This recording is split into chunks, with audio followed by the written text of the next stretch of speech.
This is Synchronicity. This is Synchronicity. This is Synchronicity. This is Synchronicity. This is Synchronicity.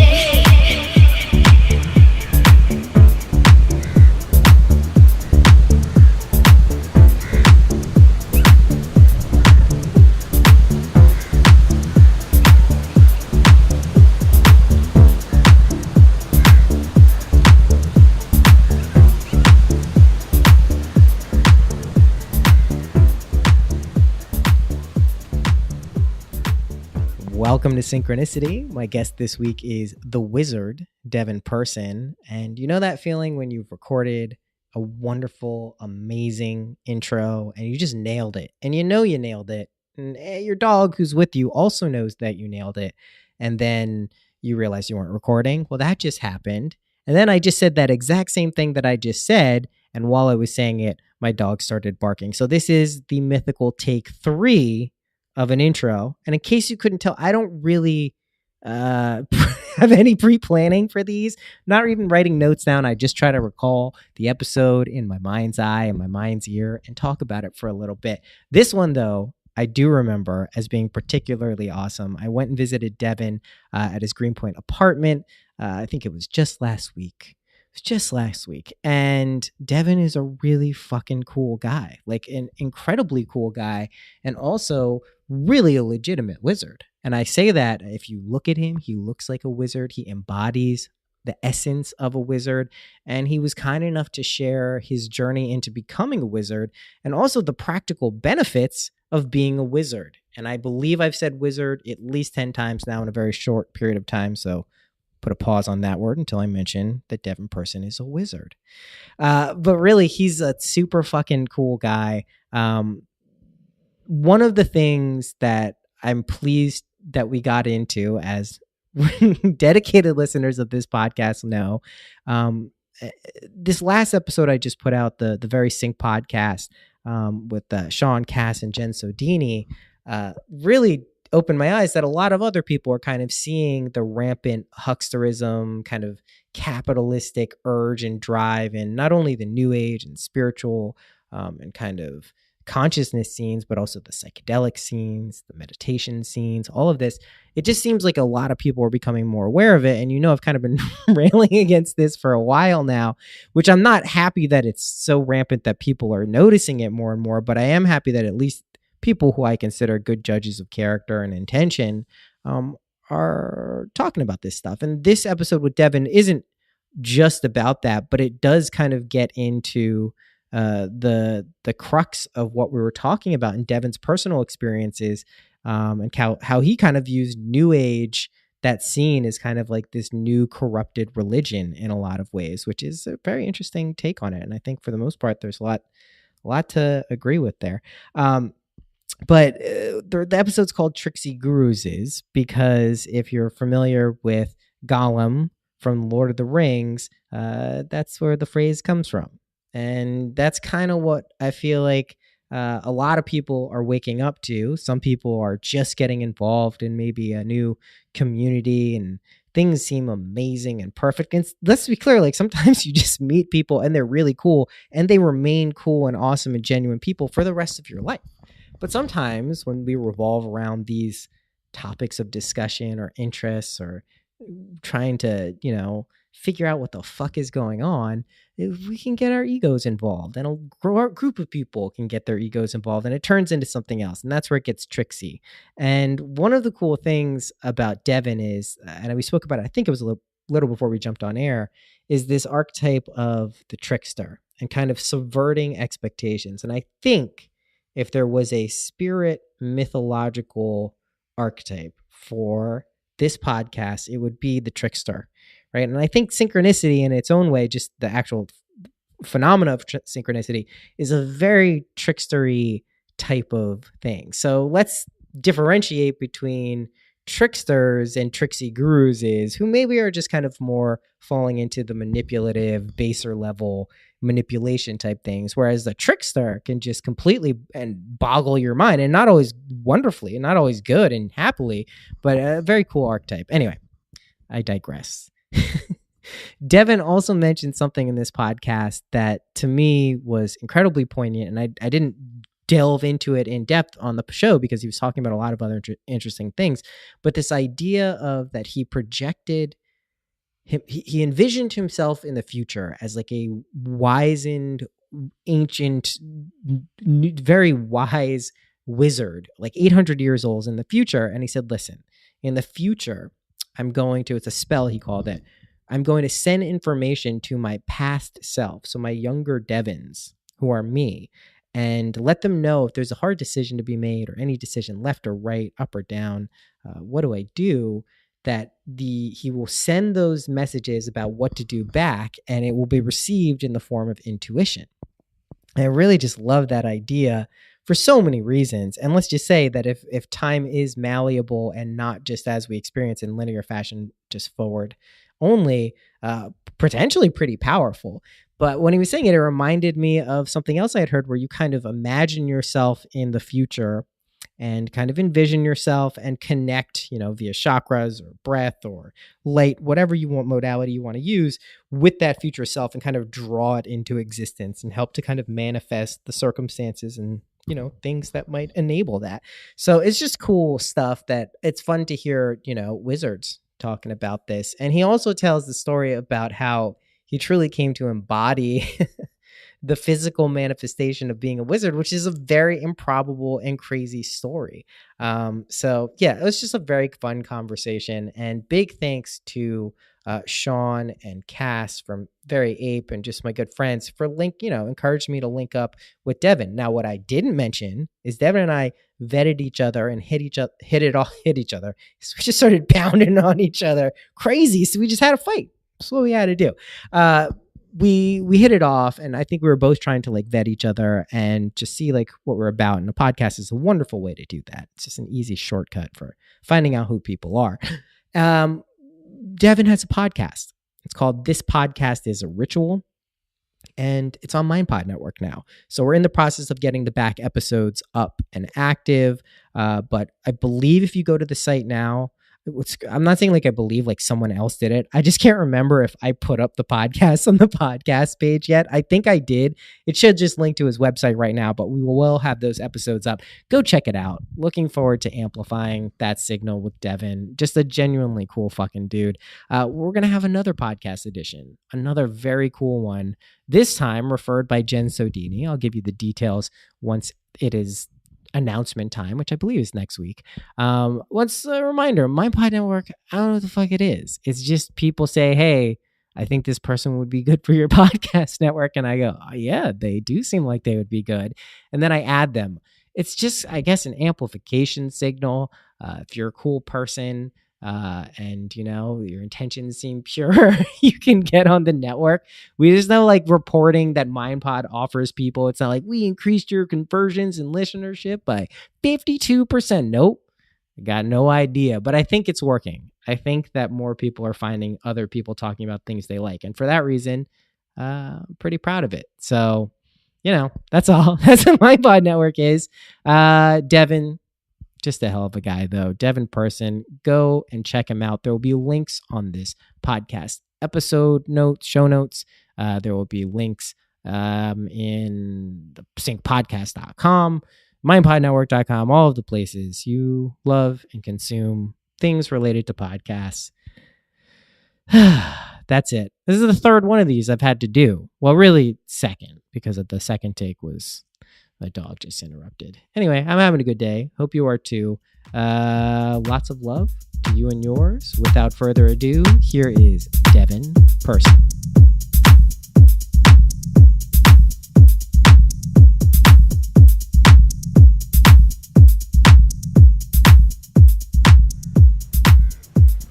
So, thanks for coming on, man. Hi. We're just going to connect the old-fashioned way by talking to each other. I have a lot of questions to ask you, but I think what we're talking about now is really interesting. Yeah. And it's at the forefront of my mind all the time, which is kind of this branding, marketing of yourself as a coach or a wisdom person, and who's going to be a wizard person. Or a wizard per se, right? Yeah. where is the line between trying to like genuinely help people and let them kind of empower them to learn about themselves, and also, or just marketing yourself as a person, and who's winning the battle in terms of mass consciousness, right? Oh, geez. You really started off with a nice softball question, didn't you? I mean, I think at the heart of it, it's that there is no line, because it's constantly blurring boundaries, and we live in this world where I think about like the idea of like what percent, like what is the degree view that you have on any person? Right. So if it's your spouse or your kids, you see them all the time. You've got a maybe like 180 degree view. They still have alone time. They still have privacy, but you're pretty aware of what's going on. And if they told you some weird lie, you'd be like, I know you didn't do that today. Like, that's crazy. Yes, you didn't. yes. You can call them on the bullshit. You can call them on the bullshit. Yes. But then I think in a traditional village, if you saw people that you lived in the community with, you're like, yeah, I know what's up with you. Like, I heard you yelling in your hut last night. What's going on? Yeah, yes. Don't come and tell me what to do with my relationship. Yes. Like, I know your whole family. Like, fuck off. But in a city like New York, or in an even bigger place like the internet, we get these fractions. We get like a 1 degree view of someone, and it's a single frame out of the movie of their life. And is that really what that person's doing? Is that person actually making money at this, or are they just creating the illusion that they're making money at this? Is this something where they have another source of income and this is just a hobby that they're presenting as a job? There's all of these complex questions that then make it really hard to evaluate the same way that theoretically in a more traditional society you could be like, yes, I know this baker, I've had his bread, I know that there's not rancid grain going into it, because I don't know, like I hang out in there, it looks fine. You have the firsthand knowledge of who these people are. This is like the idea of putting on personas and presenting a certain kind of limited image. It's really interesting. What blows my, because you do a lot of this stuff. What you do, and we'll get into this in 1 second, as a wizard, and just kind of using consciousness and modality and magic as kind of a way of shifting people's consciousness, right?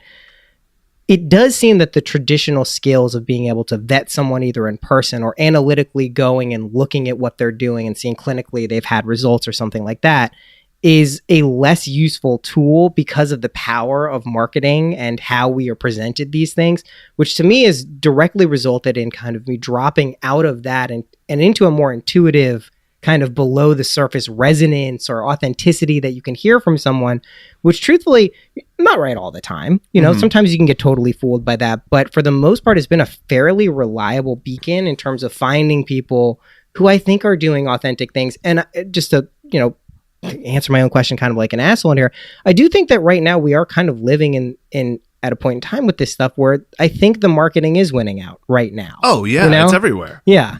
I mean,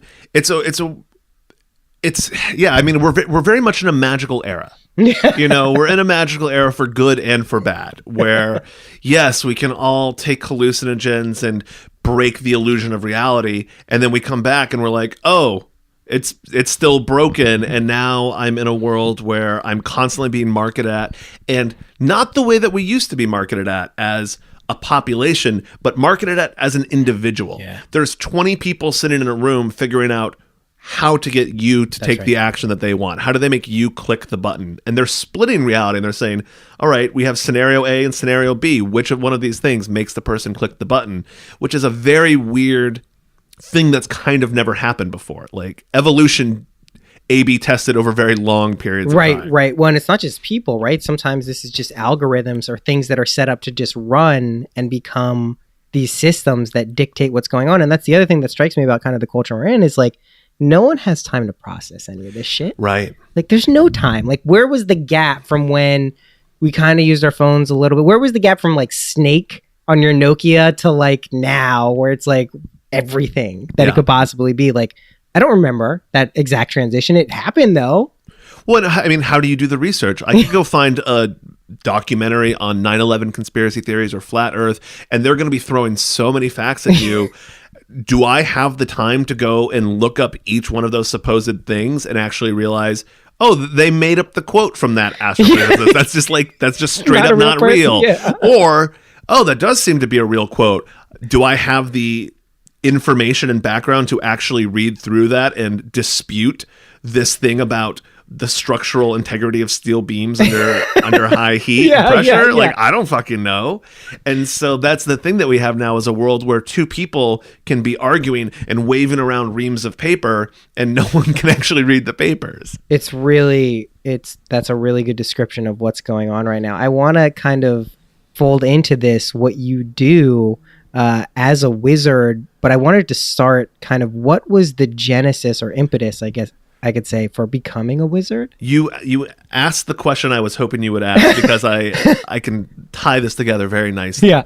So in 2014, I'd moved to New York. I was going to go to a grad school program for television writing, and I realized that it was bullshit. I was like, gotta drop out of this. Yeah. This is way too expensive, and it's going to get me nowhere but in debt. And for the next few months, I was thinking, all right, yeah, I'm still going to be a TV writer. I'm going to write these spec scripts, and I'll just do it on my own. Yeah. And I wrote 0 scripts. And I had a come to clarity moment where I looked at myself. I said, dude, if you're not writing the scripts now, you're going to be writing them when you're 40 and you've moved to Los Angeles and you're competing for jobs with 18-year-olds that are way funnier and have a billion times more followers on social media than you are. No, absolutely not.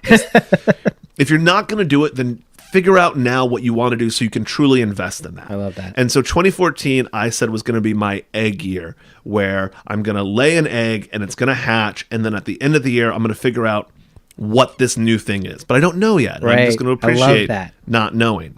And at that time, I was working for a website company, and I was doing customer support. So I would get emails from people saying, hey, I can't get my image to upload. How do I do this? And I would write them back and I say, yeah, you got to click over here and the upload window will come up and just do the thing. Yeah. And we had a lot of life coach sites and a lot of meditation retreat, yoga people, all of these. And those people are fucking assholes. And so I would get an all caps email from someone that is misspelled and irate. And then I would go look at their website and it's their 10 magical steps to stress reduction. Right. And I was like, fuck this. Yes. And I thought about it and I said, you know what? I really want to make fun of this. I really want to, I'll be the occult life coach. I love it. I'll be this character where, I go over the top and, the answer to everything is a crystal dunked in blood. And it'll be this really funny thing. And as I played around with that, I realized a couple of things. One was, I didn't want to be trapped in a joke. I thought for a long time about novelty Twitter accounts. Great. You wrote postmodern family tweets for a while, and then it went viral and you were on BuzzFeed. Yeah. How much longer do you keep that up?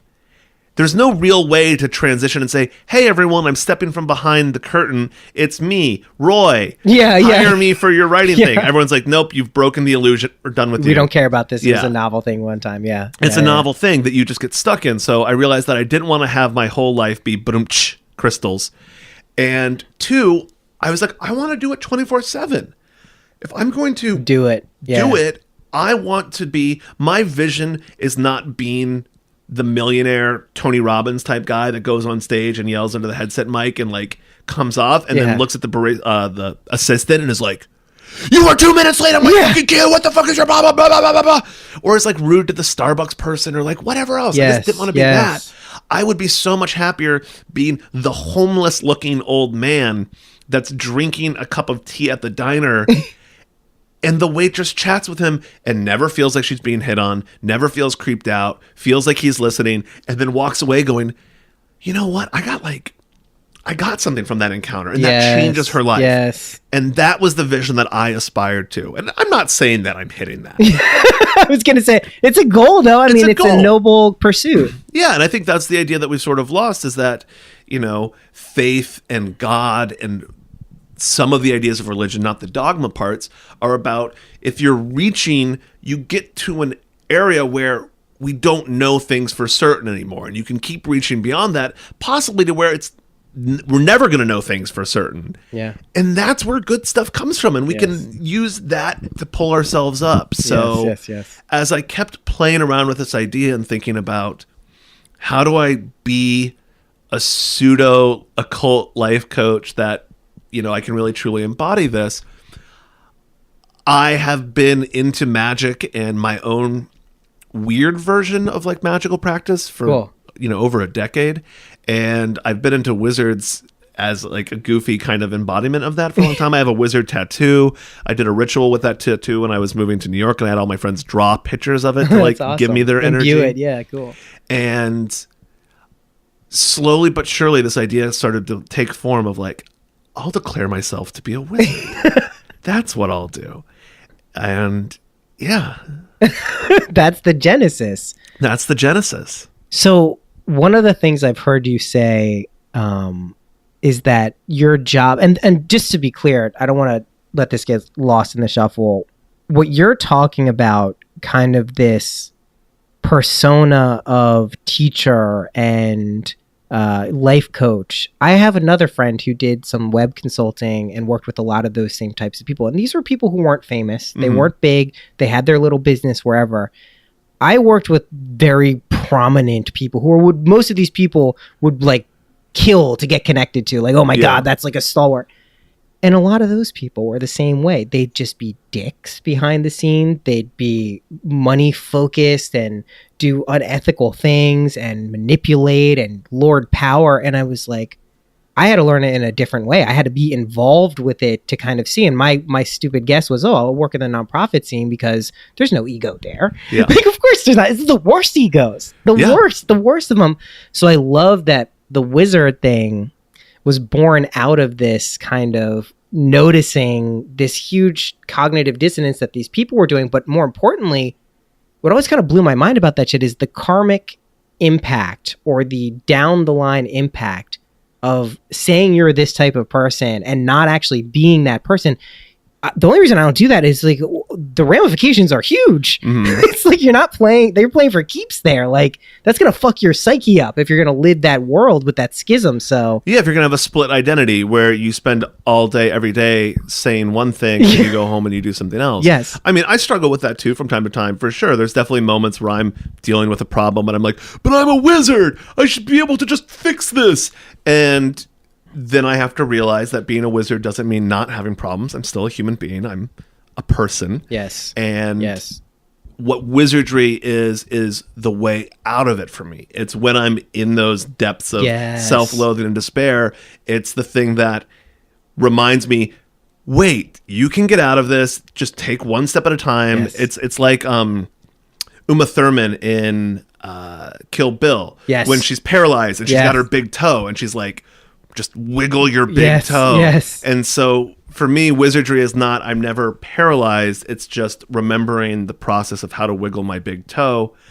And the other thing, and what I think drew me to wizardry and what I've continued to find within it as like a rich vein of inspiration ideas is wizards can be dicks. Like that's totally okay. Yeah. Like I am not claiming that I am the Zen enlightened one who is the absolute guru and I'm just radiating love and perfection. Like a wizard can be disorganized and a wizard can fuck up things and Yes. make mistakes and my spell doesn't work. Yes. And like all of that is part of the wizard because it's part of being a human. Exactly. And the human experience, I think, is one where against the odds, shit somehow works out. That's like the perfect description of being a human, right? Yeah. Against the odds. If you take 2 seconds to think about, I just think about this a lot just from a social context, like the fact we're not like all fighting and killing each other all of the time is pretty crazy. That's pretty cool. Like it's not breaking down as a reality thing. I mean, if you think about both of our ancestral lineages, and I'm not talking just human, I'm talking all the way back Yes. to the origins of life, we are the descendants of all the ones that, like an action movie, shit was fucked up. Yeah. It was not looking good. And then they turned a corner and they're like, Okay. there's some food. Yes. There's a mate. Awesome. Like I'm going to make it one more day. I'm going to pass this on and the torch keeps moving. And so I think we've got that in our blood. We do. And the fallibility of being a human is something that I think that's what I've also, I was kind of, not giving the credence to analytical stuff, but looking at people who are willing to be transparent in their kind of issues and faults. It's almost this teacher versus student mentality, and you don't have to be one or the other, but as long as you're willing to admit where you are honestly and earnestly on the path, like that's something that I think is a big distinguishing factor from people who I think are going to be successful in terms of integrating this into their lives, whether it's a business success or anything like that. I don't know. Yeah. I don't have the answers for that clearly, but I do know that like that'll keep you okay. So in your, like, since you've become a wizard, you are into magic. So what did the evolution or like the transition look like from, actually becoming a wizard? Sure. So in 2014, as I was thinking my way through, how does this work? I started thinking about multiple realities. Yeah. So I was imagining, okay, I'm in this one reality and there's a reality next door to it that's a little bit worse. That when I moved to New York, things didn't work out that well. Yeah. I got a shittier job. My life is just like not as good. And then there's a reality next door to that, on the other side where things are better. I got an even better job. My partner and I are doing much better together. We got a nicer apartment. It's just a slightly better version. Yes. And if there's an infinite number of these realities, I assumed that there had to be one, if not a whole cluster, another infinity, where I'm a wizard. And I thought, well, if anyone's going to be able to help me out of this situation and guide me on my path to becoming a wizard, it's that alternate reality version of me that is the wizard. And over time, it sort of transitioned from being a parallel reality to more one stemming from my moment into the future and the most wizardly version of myself that I could possibly become. So thinking about myself on my deathbed, and I'm a 300-year-old wizard, and I am, I've just done everything that I possibly could, and there's been ups and downs, but I have changed the face of magic in the 21st century and lived this crazy long life. And here I am 300 years into the future. So I've got powers that are just, incomprehensible to us, the same way that a cell phone would be incomprehensible to someone 100 years ago. Yeah. They wouldn't know what to do with Twitter. And that version of me is about to Yoda out and fade out of existence. And in that moment is sending a message back to me and sending me this energy, which I am now going to experience as intuition. At the moment when it's, should I go left or should I go right? I'm going to go, I think I should go left. And when I go on a date with someone and then they ghost me, I'm going to assume that's because my wizard self was like, this is a bad road. This person you're going to date for 5 years and you're going to hate each other and it's going to be the worst.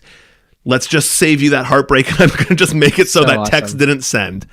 And in order to get in touch with that version of me, I rented a rehearsal studio in Midtown Manhattan and I lugged a bunch of gear there and I did a magic ritual, which I think of as performance art for yourself. Sure. So I don't follow a specific tradition or lineage. I think magic comes from the mythology that we are born into. Yes. And our current mythology is very vast. It's like the food court of mythologies, We're still in the mall. Yeah. It's late stage capitalism, baby. We're still always in the mall. Yeah. Like you cannot get out of the mall. You can go to the edge of the mall and then they'll sell you a shirt that says fuck the mall. And you're like, yeah, I bought this fuck the mall shirt. I love that. And you're still in the mall. But we have all these different options. So I designed this ritual, which had a lot to do with sort of, I had a bunch of attributes I'd thought of, like, what do I want to embody? And I would pull those out and create a sequence of those. And I would give this talk over and over in this room, trying to embody the attributes each time. Yes. I did some self-hypnosis and stripped myself naked and put on new clothes that represented this new version of me that I was becoming. Interesting. And, I don't know, stared at a strobe light and did a whip it. Like, I love it. And then that was that. I lugged all my stuff home. The funniest part was actually that I'd only booked it for an hour, and I got done with all the stuff, and I'm like, "What time is it?" Oh my god, I have 5 minutes to get out of here.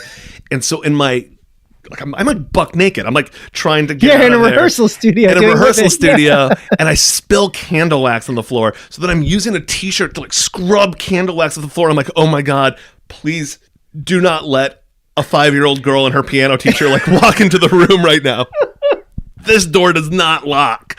So made it home, and then it was just, back to normal and, working on, well, Wizard's going to need a website. And I was, had been thinking about that. But the interesting thing was I was really burning the candle at both ends and just doing way too much. Yeah. And so I told myself, all right, December, just stay home. That's the theme of the month. Stay home, say no to things, just chill, just take like a month, just reset. And I did not listen to that. Like, absolutely failed.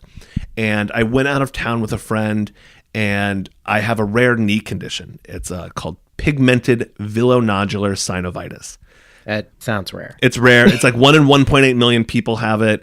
If I go to an orthopedist, they might have heard of it. Right. Like I have to go to a specialist. And while I was out of town, my knee flared up, and I wasn't able to be like, I'll just go ice it and rest it. I was like, You're out of town. Yeah. And so by the time I got back to New York, it was fucked up. My knee was swollen up the size of like a large grapefruit. Just really gnarly, like a pomelo. Not even a grapefruit, a pomelo. And it was bad, and I just had to work from home for a month. I really couldn't leave the house. I was, I told the universe I was going to rest, and then it's like, you are. Yeah, exactly. I was going to say, yeah, you're going to. Yeah. And so I was really depressed for a couple of weeks. I was just treating it like an extended sick day of like, this sucks. I'm going to just watch TV and just fart around in bed and like feel bad about myself. And then I finally realized that I needed to not do that. And I Googled my condition, New York City. I found a doctor who'd written a paper on it. And I was like, well, for a rare condition, let's start with this guy. And I scheduled an appointment, which they couldn't see me for like a month out.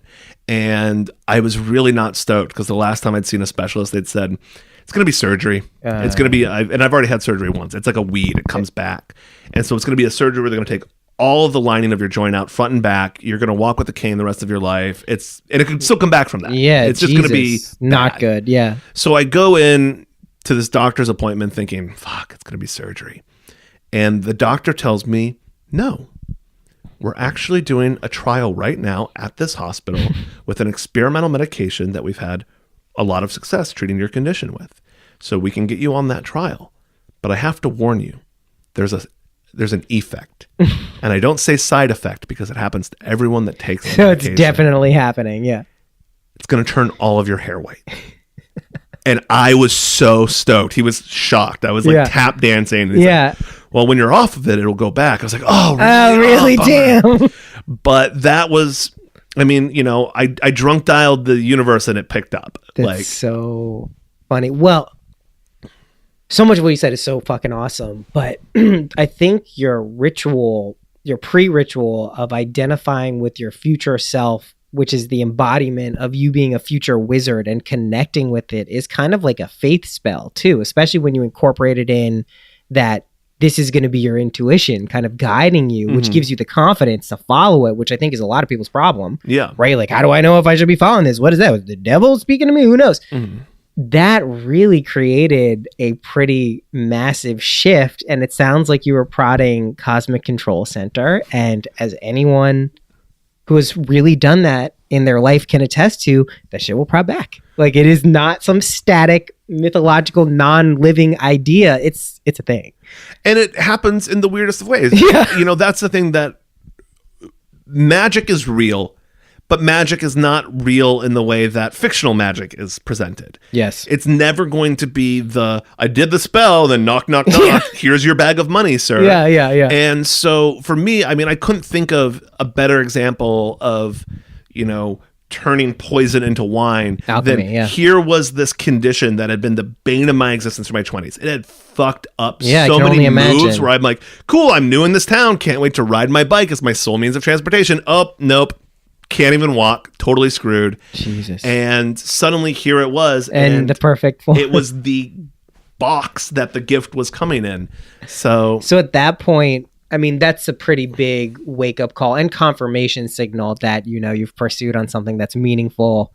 What was it kind of like after, where you're evolving into becoming a wizard, but you're a wizard at that point, right? So after that, it was months and months and months of uncertainty and doubt.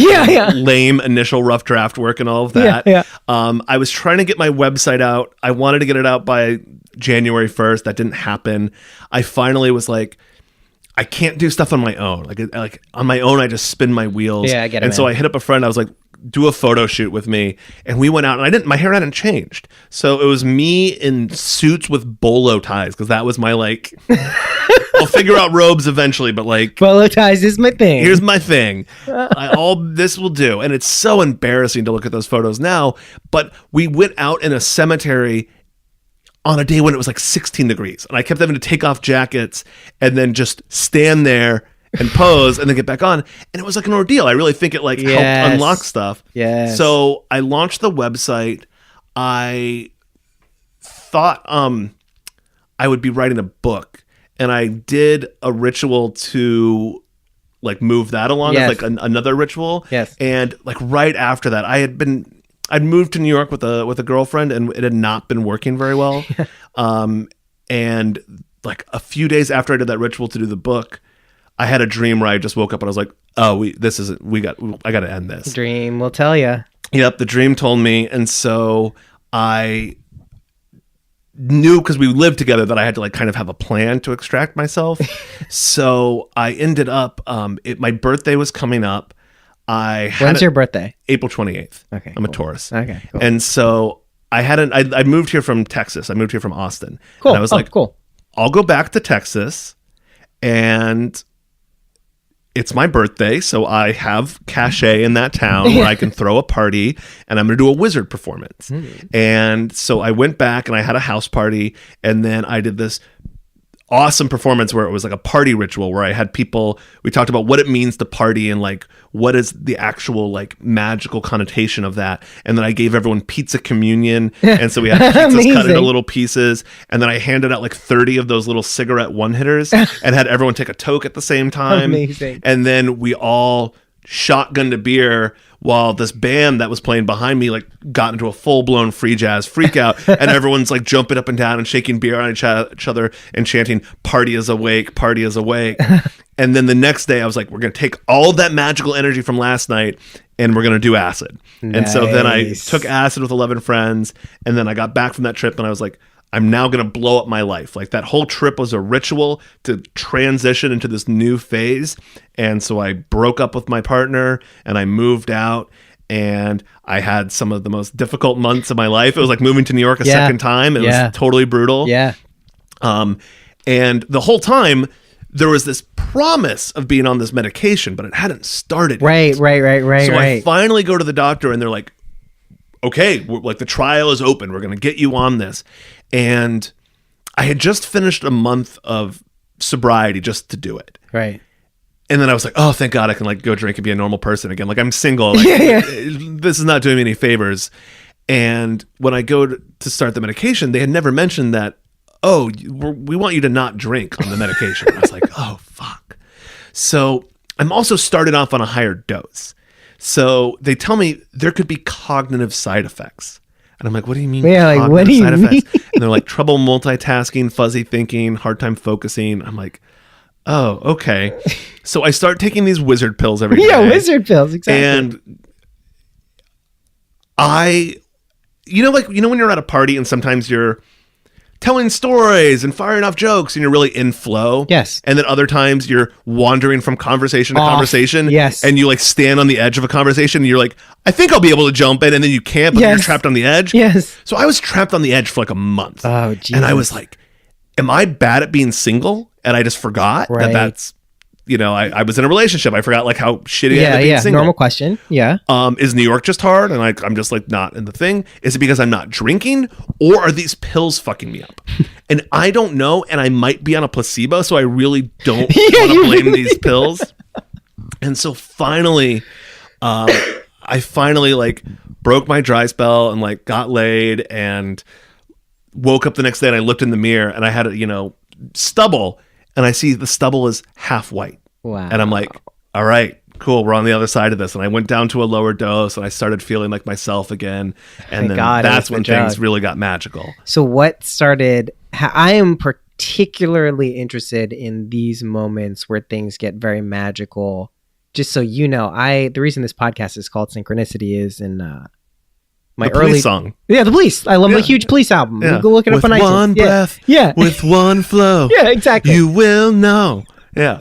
That's why it's called synchronicity. But back in the early 2003, 2004, I had taken LSD since I've been 15, but I was in college at a music college at Berkeley in Boston, and I took acid and didn't come down for 3 months. Whoa. And it was 3 months of what I can only describe as an ongoing, never ceasing synchronicity. It didn't stop. It wasn't like, hey, this thing happened and it's meaningful. Oh, another one happened. It was unceasing through the dreaming state. And I'm a big weed smoker. So to even recall dreams is a rare occasion for me. And I was still smoking this time throughout for 3 months. And did you take a massive dose or it just kind of activated something? Normal. Yeah. It just popped something open. I mean, I've spoken about this liberally, but at the end of it, I went up. I was just in this elevated magical state. And then for the first time in my life came crashing down back to reality. And so I went to a psychiatrist. They're like, you're bipolar. Here's some lithium. Yeah. Did the whole lithium thing and it was weird. Like I was drawing mandalas and I didn't know why. I was like, what's going on? Went after many years later or a year and a half or 2 years later, I went to my mom and a psychiatrist and I'm like, listen, I don't think I need these pills. Like, I don't think they're doing anything. And I don't think what happened to me is like something that happens with me. I think it was an experience. And so eventually got off it and realized, it was definitely some weird thing. But why I'm so interested, I just did a whole episode on psychosis and synchronicity. I'm so interested in those states because there is a palpable, visceral feeling to those times. Sometimes you can stay in it for a very long time. Sometimes it's just a little dose. But I think there's so much when those things happen to learn from it in a practical standpoint too, not just magical, but practical day-to-day life. So I'd love to hear kind of how things got magical for you. Yeah, well, I think the one thing that I'd love to throw out is there's a Joseph Campbell quote about the psychotic and the mystic both swim in the waters of the are both in the waters of the unconscious. Yes, the mystic just knows how to swim. Yes, and I totally feel like I've definitely had those moments where it's like boom, synchronicity. They're firing off. It's so great, but they're very tricky. Because the more that I notice them and then I come to expect them, I'm just setting myself up for that crash. Yes. And I've had to even learn the opposite happens where I'll get times now where I'm just feeling really lousy and I'm just really hard on myself. And it's like, oh, this sucks. Yes. And then I'll finally have like a moment, like a night off where like, I'm going to come home. I'm going to smoke a little bit of weed. I'm going to close my eyes. I'm going to do my thing, which is like how I find my ideas. I'm very into like, I'm not going to use the phrase microdosing, but like single hit of pot and then no stimulus. Don't watch Rick and Morty. Right. Listen to ambient That's music. what you're doing. Go in your brain. Yes. And I'll come out of that experience with like the best idea that then leads to the next chapter. And I go, oh, now that I look back on my week, my engines were running at 25%. Because 75% of the power was being directed to birthing this new badass thing. Yeah, that's so and cool. I was walking around going, oh, why do I just feel down and tired? And like, what's happening? And so, that's awesome. Energy can't be created or destroyed. It's always just changing states. So it was very interesting to see how these months that were very turbulent, and I was like, well, I'm a wizard now, like what am I doing with it? I don't like I told myself I'd be patient and I could take my whole life to figure it out, but what am I gonna fucking do? But now I'm a year into it and I'm like, where's it coming from? And then it was so funny. I was trying to do stand-up actually, and I was doing stand-up with the end goal of being better at public speaking and doing wizard stuff. But I was like, I'll do 100 open mics and I'll have this 8-month ritual that's based around Garl Glittergold, which is a gnome god of humor from the D&D pantheon. So I had this whole thing where each month was a different gemstone and it had a different energy. And I was just using this as like a framing device to move forward and complete these goals. Yeah, get something. Yeah. And it was very cool. Like that's why the first one was sobriety and the amethyst. And so then I kept moving from one to one. And I got like maybe 2.5 months into it. And I was trying to go to stand-up open mics all the time. Yeah. And wondering why I was depressed and not meeting anybody. Stand-up of all things. And I was miserable and I was like, okay, I got to pull the plug. Like the ritual I'm going to keep doing, but it's no longer about stand-up. Yeah. And so I asked myself, I'm like, what would a wizard do? You know, what's the wizard thing to do tonight? oh, cool, I'm going to get stoned and listen to the Grateful Dead and doodle in my notebook and work on ideas for the book I'm writing. Great. Oh, I see that Genesis Peorage of Psychic TV is doing a DJ set. I'll go to that this week. Yes. And so the week that I decided that I needed to focus on wizard stuff and stop forcing myself to go to open mics, I go to this Genesis Peorage DJ set. Meet another guy that, when I talk about being a wizard with him out front while he's smoking, it's like, I'm very interested in this. And, we have this really rad, nice little connection. Yeah. And a bunch of people at the show, it was like the most fun I'd had in months, are like, oh, we're all going to go see Psychic TV play on Saturday. And I was like, I got to double down on this. Yeah. So I go to see Psychic TV play that Saturday, run into some of these people, totally hit it off. Me and the guy that was smoking realized we have a bunch of mutual friends in common, and he's actually like a real, like he's like a wizard mentor. Like he's really on the path. Yeah. And then we go back to the bar and end up meeting this like whirlwind of a Brazilian computer scientist, and we have this kind of like month-long fling. And suddenly my life just went from sitting at open mics being so miserable to being like so magical just by opening that floodgate and switching my perspective, and instead of forcing myself to do the thing that I thought I was supposed to do, to just go more with the moment and say, what would a wizard do? Like, what's the wizard? Like, what's, even if it's just me by myself, even if there's no audience, like what would a wizard do? Would he get stoned and play with his cat for 2 hours? Yeah, he would definitely do that. That is what a wizard would do. I love this idea of having kind of that framework of bringing in kind of like, what's cool about the wizard when I think about that is like an archetype. It feels like there's a lot of elements of the trickster, right? Oh, totally. And that's my archetype of choice, for better or for worse. Sometimes not so great. Yeah. My cat's name was named Loki. Oh, I love it. I love it. I love it. When I was a little kid, I had a book of Norse mythology, and Loki was my favorite character. But I love that you have kind of this framework that you can go to and align with what's going on in your life. And what better thing to choose than a wizard? Like, it's such a cool fucking because it works on a few levels. So when I say wizard, everyone knows what I'm talking about. If you're in the English-speaking world, Harry Potter is a multi-billion-dollar franchise. Yeah. Lord of the Ring films, close to that. Like, if I say wizard, you can close your eyes and picture that. Yes. But also, it does not have the same baggage of witches are awesome. It's just a different thing, and I don't think they're gendered. I think there's just two different energies there. Yes. And there's so much freedom. People are like, a wizard? They're curious. They want to know what's going on. And they both have expectations and are open to anything. Yeah. They're like, a wizard?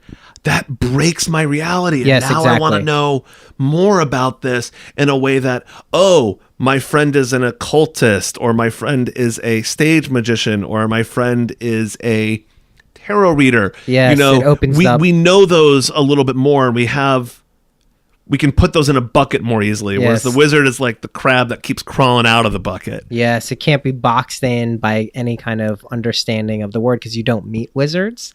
Typically, no one's referring themselves as a wizard. So when you came up with that a wizard was what you were going to be, did you have any other understanding or context for it than just what the regular person would have, like Merlin? And I probably knew a little bit more about wizards than the average person, Yeah. and I thought about magic and what it meant, but there was a couple of key moments. Yeah. So one of them was I decided to take acid by myself on Love Thanksgiving and had this idea that I'm going to create and jam, and like Thanksgiving is a explore. really good day to take acid on. Yeah, just by myself, just doing my thing.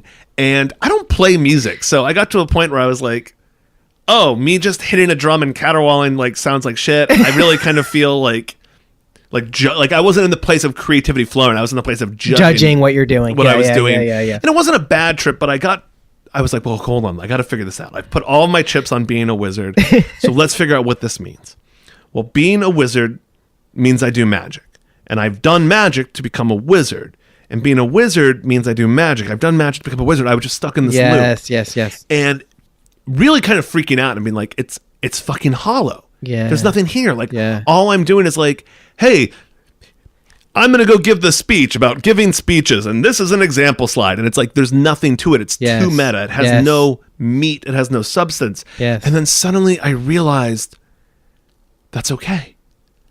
It's like in the Tao where they talk about the emptiness of the pot is what gives the pot its purpose. Yes. The wizard is the vessel, and I am me. And when I got an English assignment in high school to write about Macbeth, I wrote a weird essay about Macbeth. I have always subverted the norm and always done things my own way. And I just needed to start pouring myself into that pot, and it would start to take shape. And so that was a big realization. And in that moment too, I realized I was like, I'm trying to be the guru. I'm trying to be the guy at the front of the room that when someone's like, oh yeah, well, what about this thing about astrology? I don't care about astrology, but I felt like I needed to be able to speak to it and be the expert on everything. Yes. And in that moment, I realized I'm not in the front of the room. That's never been where I'm at. I'm in the back of the room. I am the fly in the ointment. I am the class clown that is breaking up the teacher's flow, not to just disrupt it entirely, but making it go in more interesting ways. And, you know, it's like the restrictions give you the creativity. The weird thing that happens, you know, leads to the better jazz jam when like, oh, the drummer lost the drumstick and so we had to do this thing and then everyone else changed and it's like that made it better. And so that was really helpful for my own development. Yeah. And then I have a talk that's available on my website called What Me Wizard, where I went and looked at 5 wizards from pop culture. So they were Gandalf, Dumbledore, Merlin, specifically Merlin from The Sword and the Stone, the Disney cartoon. Yes. The Wizard of Oz and Yoda. And when I went through that and like analyzed them and, you know, what does this archetype mean? Why does it resonate with us? Yeah. What I found is that the wizard is not the hero. Never. So Harry Potter, I think, is the great example of this. Harry Potter is a millennial fantasy. A character that the reader identifies with is stuck in the mundane world where they're with their stupid family and nobody likes them and they get picked on. And then one day they enter this new world where it turns out that they're actually the most important person. They're insanely rich. They're good at sports and the whole world depends on them. And that's a total fantasy. Yes. So Harry, yes, is a wizard, but the real wizard is Dumbledore. Yes. Dumbledore has been through the shit. He already fought Grindelwald. He already did his journey, and now he's in a position to help Harry.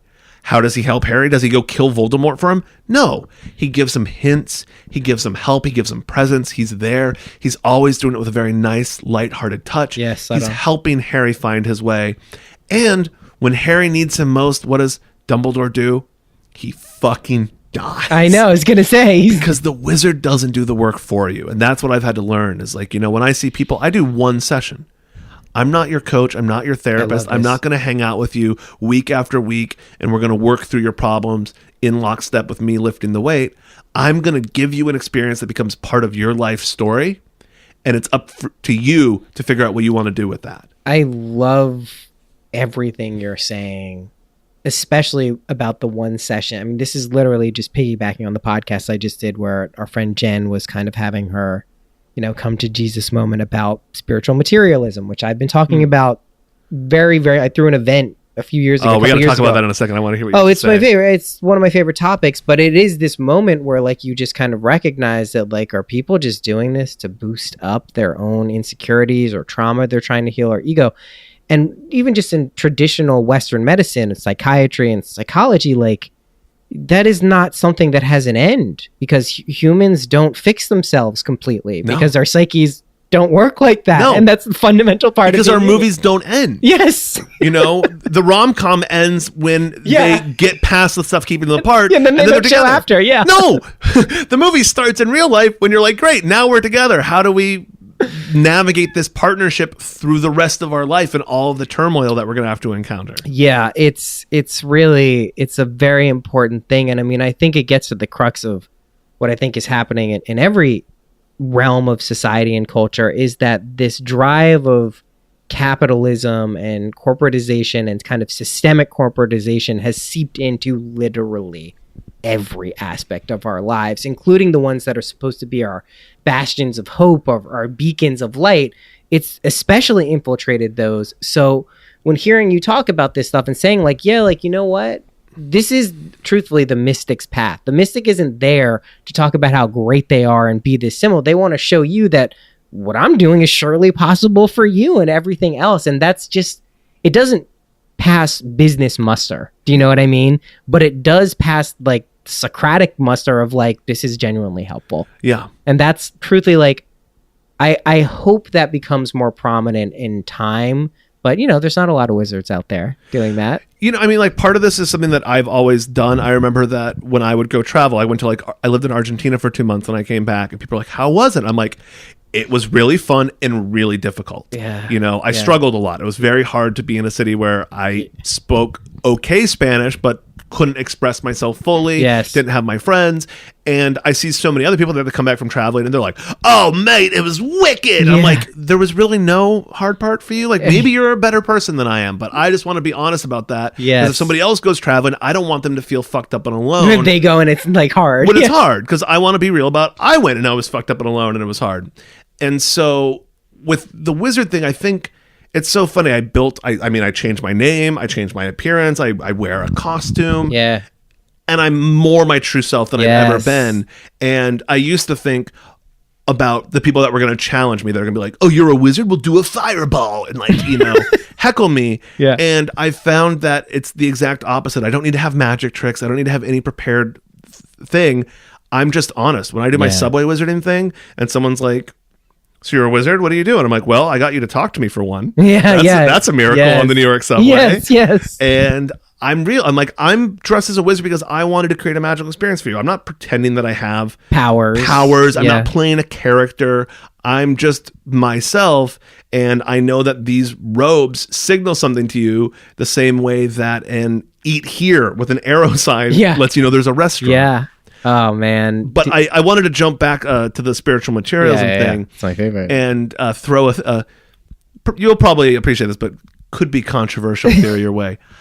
I think New Age is the religion of capitalism. It is. Because think about any other religion. They have tons of problems.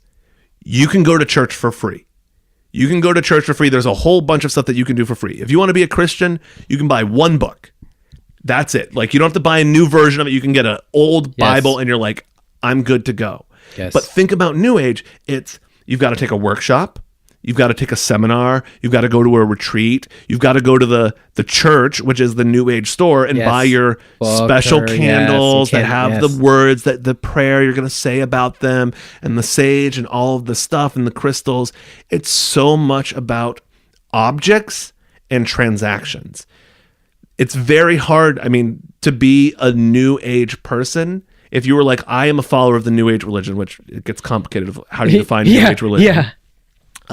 There's a great book on that called New Age Religion as a Mirror of Western Esoteric Thought. That's my kind of book. By Wouter Hanegraaff, sounds amazing. Who's the head of esoteric studies at the University of Amsterdam, and it is amazing. That sounds really good. It's so cool to see someone who's not fully in the mix take that bird's eye view and be like, okay, you could read all of these books and they all think they're doing their own thing. Here's actually how they group and they cluster. Yes. But, you can be a pagan. You can follow these different practices that don't necessarily cost money and have you buy everything. But for New Age in general, there's not a free church service that you can just go and be a part of.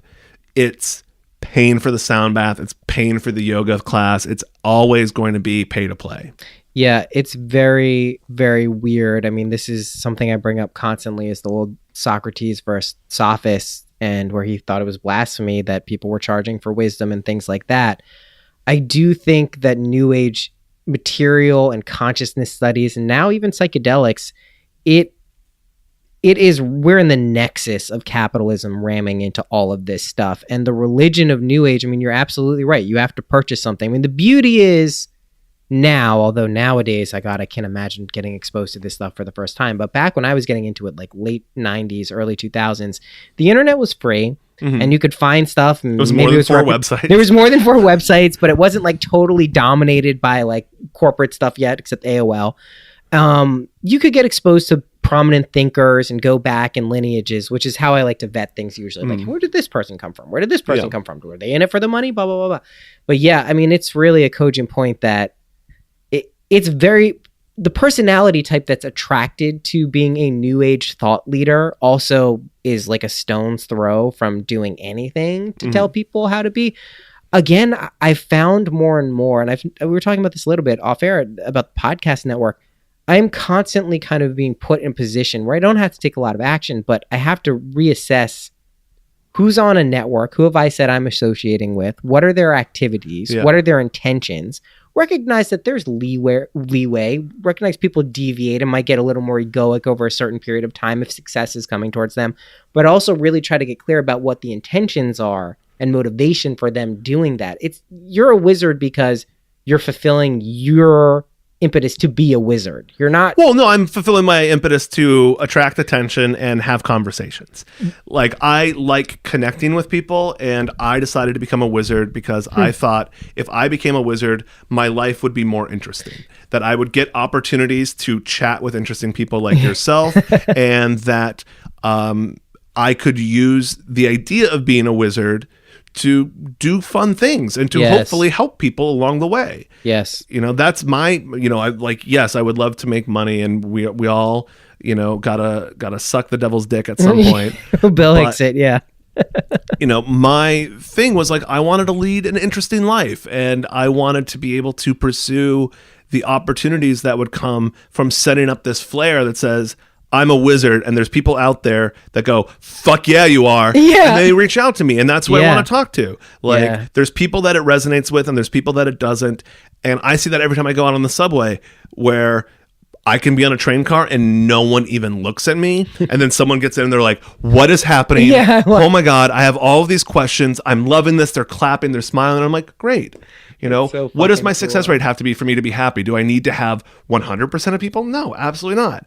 I would be fine with 1%. 1% would actually be insane. Yeah. If 1%, then it's like, great. Yeah. For every 100 people, if one was astounded. I mean, it's a very cool and magical thing to do, which is to fundamentally change your appearance. It unconsciously and consciously to actually, but what I'm talking about is you're being authentic. You're pursuing being a wizard for your desire to engage with people, right? Whereas the difference is a lot of people want to be known for, I'm the meditation guy, I'm the psychedelics guy, I'm the microdosing guy, I'm whatever it is. And that, I think, is where we get into this Tricksy, like Gollum. Yeah. But we get into this Tricksy Guruses. Yeah, exactly. That's what it is. Yeah. That's what I'm calling this episode 100% now. Yeah. I'm 100% doing Tricksy Guruses. But it really is like I see so much of that now, to the point where just in this last podcast we recorded, my friend Jen was like, that's all she was talking about, because she had clearly been so exposed to it by being in this new age world for a long time that it's like it becomes nauseating at a certain point. And yeah, man, I just think it's refreshing when I meet people like you who are doing this to engender like contact, community, fun experiences. It's about the friends you make along the way, right? I mean, that's the truth. I mean, I think more and more the magic is connection. The magic is human beings talking to each other, and talking to each other in ways that, this is still moderated. This is you and I creating a piece of content that goes into a content platform and somebody else finds. Yes. But my voice is still entering someone's ears, and that is a connection. And for you that is listening to this, I am open to you connecting me back. Yes. Reach out and tell me that you heard me on this podcast, and I will do my best to respond to you, and we'll make that magic happen, because the only way we get off this rock alive is by coming together and recognizing that we don't want to be on the bleeding edge. We don't want to be pushed towards the cliff. We want to go and do our own thing. We'll create our own little island and hunker down there for as long as we can hold out. I love everything you're saying. I'm really glad I took the time to connect, and Sean and Cass recommended it because they were like patient zero. They were the ones that first reached out, and they are patient. I don't know if you've heard the story before, but I thought they had a vape podcast. So this article about me goes viral about, chill wizard weed smoking wizard wants you to join his chill quest. Yeah. And I'm so stoked. Yeah, of course. It's amazing. Also so funny. I was doing a Kickstarter spell to shift my reality and fund my first book, this magical artifact. Yeah. And when I wrapped my Kickstarter, the day it ended was the day this article went out, and no one could donate and no one could get the book. And I was like, that is too funny. Like, who cares about, could I have made another $1,000? Like, whatever. This is awesome. worth it. And so I get an email from Very Vape Podcast, and I'm like, My God. this is so cool. Like, this is the first attention. You know, someone wants to connect with me, but do I really want to be on some weird wannabe Joe Rogan's like vape podcast? Like, I don't know, man. And then I clicked it and I was like, oh, it's the American Juggalo people. Oh yeah, totally. Yes. And then I went and hung out with them. I did their podcast. And at the end, they're like, we got to come clean with you, man. Like, we just wanted to be your friend. Yeah, Like, that's how they do it. we thought you seemed cool. Like, we wanted to hang. And I was like, that is an inspiration I'm going to take with me forever. That's the goal of it. Like, I have a podcast because I want to be able to meet people I'm interested in, and I want to create a community of listeners who can find value in these things together, that we can support each other in this discovery. I don't want it to be a top-down hierarchy. My job as the wizard is like, I'm easy to spot in a crowd. You know, if you're like looking to meet up with your friends at the festival and they know that they're hanging out with the wizard, you can spot them. Yeah, that's all But you that need. doesn't mean I'm leading them. Yes. That just means I'm making the visible destination. Dude, I love it, and I love that you have a podcast now, and I'm going to do everything I can to support it. And you're keying into probably what I didn't know at the time when I started mine is the act of doing it really radically changes your world. You then have that, in the same way that you use being a wizard, is you have that ability to go and connect with people who you just think are cool or doing interesting things, which is the only reason I have this podcast. Like, the only reason. I mean, you know, I'll go into plug mode a little bit here, but that's what my podcast is all about. It's love it. called This Podcast is a Ritual. Yes. Because if you listen to it, you are now in a reality where you've listened to this and Yeah. you have left behind the version of you that looked at the link and goes, later, and then never comes back to it. So now you are part of the community of people that have listened to this podcast. And this is an object. It's a series of audio recordings. I have not created all of them yet. I'm still young, but eventually it'll be a final amount of it that exists in the world. And then it will end, and then I will end. And if the world doesn't end, there will be future digital beings that will be crawling and excavating old servers and trying to figure out what was life like in the 21st century, and they'll listen to it. Yes. And my belief is that all of us can work together to move towards the best possible future we can. I really love this idea a lot. It's a download I got when I said I was in Synchronicity land. It was literally, it felt like I was jumping from world to world, from moment to moment. And I very much subscribe to the idea that when you draw people into a podcast or a ritualistic thing, whatever it is, you are fundamentally shaping reality in a different way. And if you get enough people kind of subverting their regular modes of consciousness, that's how you do it. Yeah, I mean, if someone goes and listens to my podcast, they're part of the magic ritual. We say magic words in every episode. If anyone's listening to this, check out the opening ceremony. That's where I lay it all out and I initiate you into it. And then the idea is that I wanted people to take ownership of being part of not a fan base, but participants in this. I love it. Because if nobody listens to it, then it stays small. But if people listen to it, if they tell their friends, that is them doing magical actions to grow this thing. If they support me on Patreon, that money goes to us growing this podcast together, to the point where if this becomes big enough, we can do awesome stuff. Yes. We can pick one participant and be like, I'm going to fly there and I'm going to do a wizard ceremony for you in your hometown that will make your life better. And we will start helping each other and we'll crowdsource stuff. If we have, 1,000 listeners, that's a lot of human attention, energy, and power that we can start directing amongst ourselves. We can start pooling it and saying, let's help this person with this thing. Let's help this person with this thing. And we can kind of, they can help steer the ship. I'm just, I love this. And something you said earlier really resonates with me is that I've recently gotten comfortable with the idea of just letting things evolve, right? The way you put it is the egg, That really is something that I've gotten more comfortable with this year. And this year in particular feels like letting these things emerge and happen. And very much what you're saying is kind of what I am seeing emerge, which is building these real communities of people and recognize. I was just talking about this with Shauna Kess. I was saying, I'd like to live in the world where if we know each other and one of us is going through a hard time, whether it's our immediate friends or family, but we can reach out to people. They don't have to send us a shitload of money, but if it's like $5 here, $10 there, and we got people through hard times and that safety net of the community is there, like, That's a world that seems pretty fucking cool and is antithetical to what's going on right now, at least for most people. Yeah, man. Yeah, I mean, I think we're waking up to this. And I use that phrase very carefully because I think we hear a lot of like, oh, we're waking up to this new era and we're all going to go to Burning Man. It's gonna be amazing. Yeah. And I'm not saying that, but I think there was a period where in the 1950s, you had a very clear, dominant culture that in the 60s we rebelled against. There was this idea of like the black and white 50s with the crew cut and the tie and the suburban lawn, and the teens said, no, we don't want that. We want the Technicolor tie-dye acid freak version of this, and we're going to go explore our own creativity.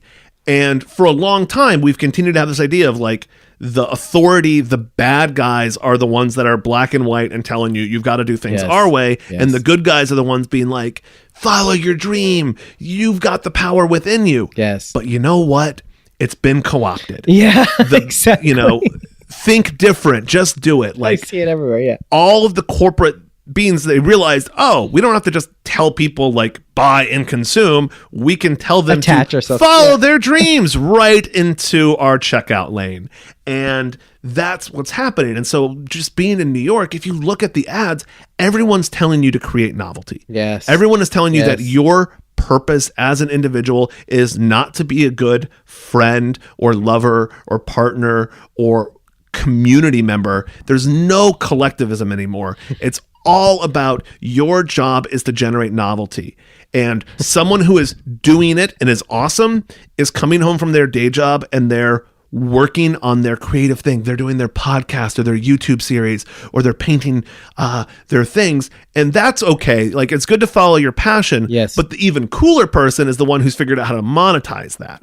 And so that's the dream, is that you're a sucker if you have to work a job. Because that's lame, and you're awesome if you figured out how to free yourself from that, which then creates this horrible situation that I think we were talking about earlier, where when you don't have the degrees to see someone's whole reality, you end up with the whole weird, ugly side of the internet that is what is it, like drop shipping, where it's drop shipping's hard. It's really hard to make a lot of money off of drop shipping.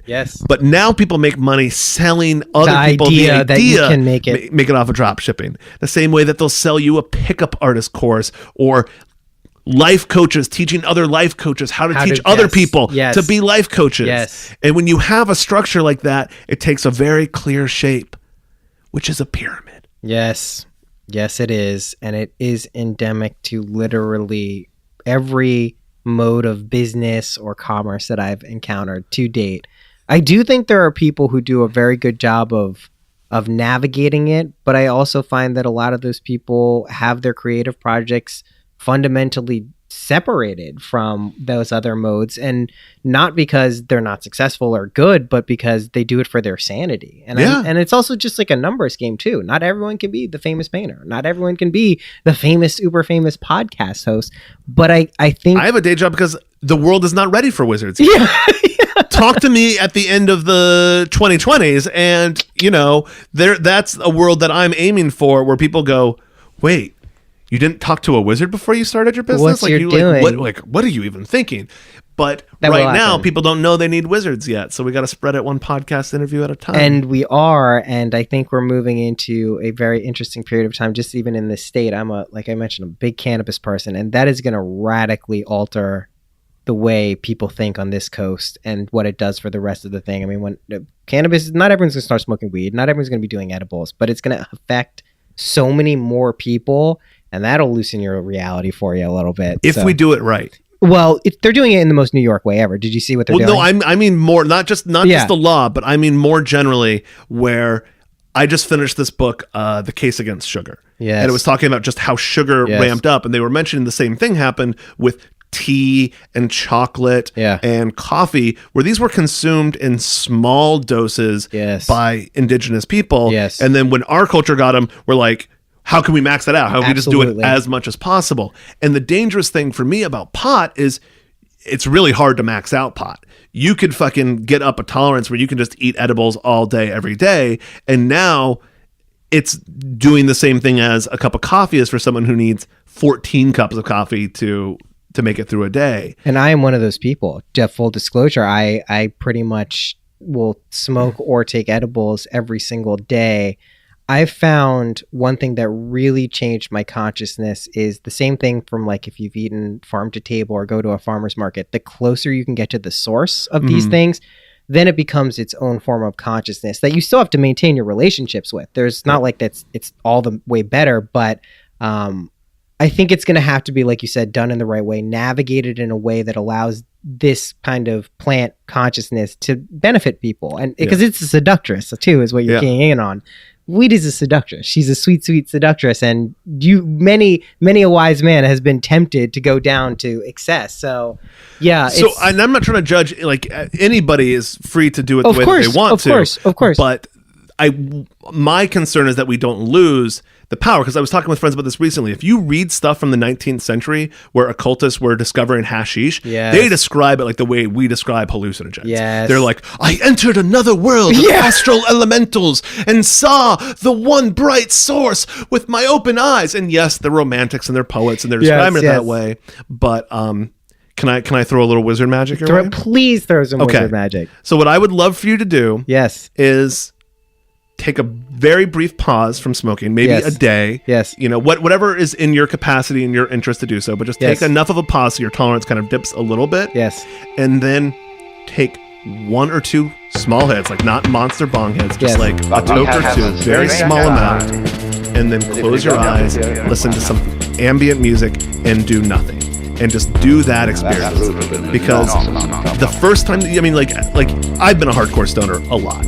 And it's always the first toke of the day that's the real one. You know, that's the one that gets it going. Everything else is chasing the dragon. And it's a really wild experience doing that minimal thing, because if you don't have, you know, if you're not working, you're not looking at the computer, you're not talking to friends, you're not watching TV, you're not doing all the other things that we add to the pod experience, and you're just having the pod experience, for me, the first 10 minutes are very anxious.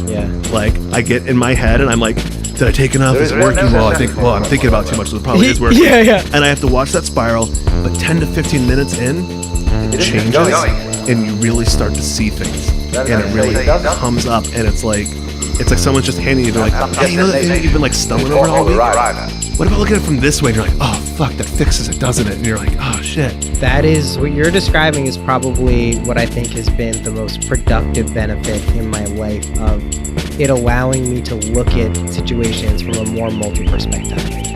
That is the one thing that probably keeps me coming back. Oh, totally. More than anything else. I inadvertently, over the past month, 6 weeks really, I smoked consistently for 15 years straight, every day, through the birth of my son, through everything. I was forced to take 2 breaks because I got sick. I had a sinus thing and I had a stomach thing, and I didn't want to smoke. I wasn't smoking for 2-3 weeks, and I was experiencing just what you're saying. And I was like, I wasn't smoking one hit, but I was taking like a small bong hit, and then I was like, holy shit. So I really rebalanced. I came to the city today and smoked with them, but I really have kind of rebalanced in the past. I haven't been taking edibles every day. I haven't been doing it, and it feels a lot better, and it feels like there's a more reverent kind of experience with it. And I totally get it. Like not like a tiny like little puff, no, but one like, hit, like a small-ish, decent-sized hit, and then holding it. Like, man, the holding it will fuck you up so much more than the quantity. It really is. I love it, it's dude. Great. We're gonna wrap this up, but I'd love to do another one sometime soon, because it's super fun. I end with 3 quick questions that seem trivial, and then one kind of open-ended one. Okay, let's do it. First question: what's your favorite color? Purple and green. I love that you gave 2. What is your favorite number?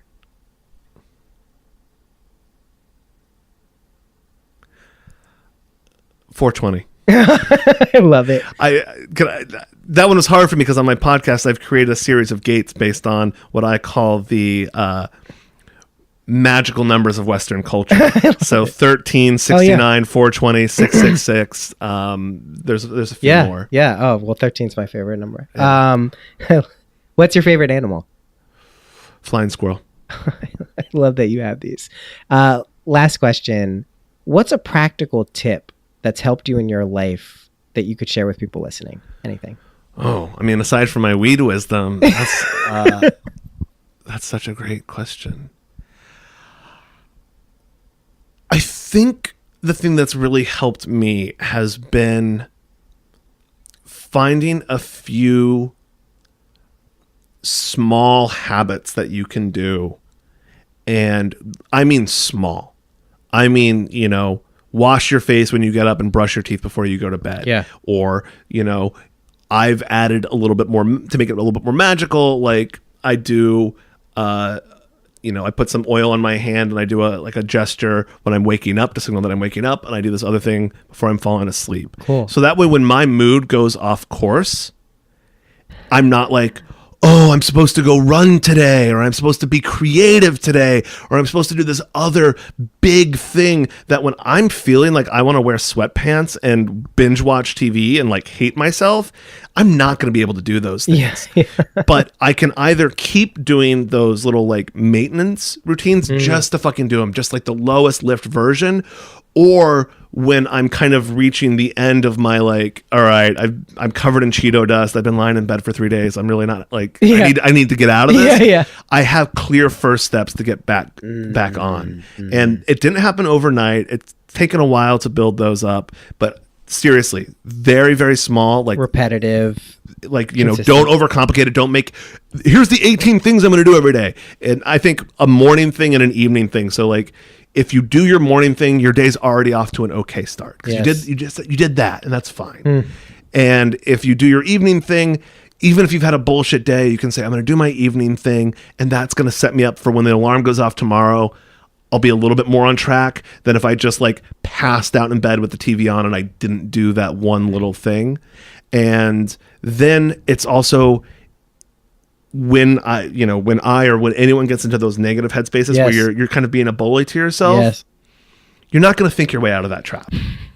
That's what it tells you. It's like if we just think about this problem more, then we'll figure it out. We'll find a solution. And instead, it's about thinking about a date in the future, not too far away. Like if it's a Monday, I always think of Wednesday. If I'm having a bad Monday, like today was kind of shitty earlier. I was like, I'm feeling kind of overwhelmed, and I'm like, check back in on Wednesday. Yeah. And think about that Wednesday. And odds are when you check back on Wednesday, you'll be like, oh, I can look back and I can see how I was just stuck in my bullshit and it's okay. And it's just these things that you can do to sort of loosen it up. It's like you got the pickle jar, you got to bang it before you try and turn it. If you just keep trying to turn it, it's not going to pop over. I love that analogy. It's the banging of the pickle jar. It's not the constant turning, dude. Yeah. I love that. Dude, this has been amazing. This has been so fun. Thank you so much for doing this. Yeah, well, absolutely. My pleasure. All right, bud. Peace. Peace and love.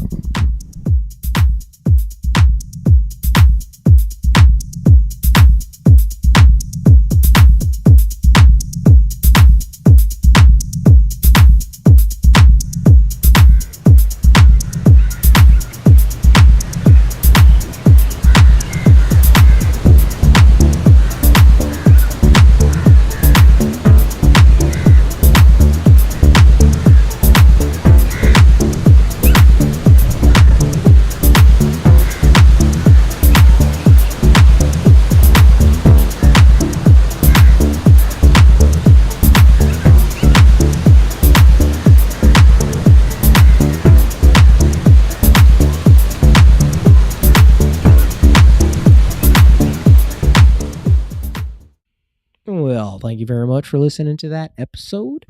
Pass the music, if you will. That was Devin Person. Go check him out. He's a wizard. He does one-to-one consulting sessions, all of these other cool things. Just a genuinely nice human being. And I've only met him once, but I've heard him talk before, and I know people who I love and respect, they like him too. That's enough for me to know he's a good dude. Go support your local podcasters. Give 5-star reviews to podcasts you enjoy. Who knows if that helps? I think there's probably has to, right? More positive reviews means more to someone. Doesn't mean your podcast is any better than it would be if you didn't have the reviews, but people like feeling good about themselves. So go and do that. Could be for this podcast, could be for any podcast. But if you're like, you know what, I kind of like this, I think I'm going to review it. Like, for instance, Audible, after every week, they ask me, they say, hey, what do you think after every week? After every month, when I'm done reading a book, they go, what do you think of this book? Most of the time, if I've invested a long time and it's a good book, give it 5 stars, give it a nice little review. I do that with the Ron Chernow books. The Frederick Douglass bio, by the way, is fucking awesome. Go check that out. That's a recommendation. That's it. Thank you for listening, and I will see you next week.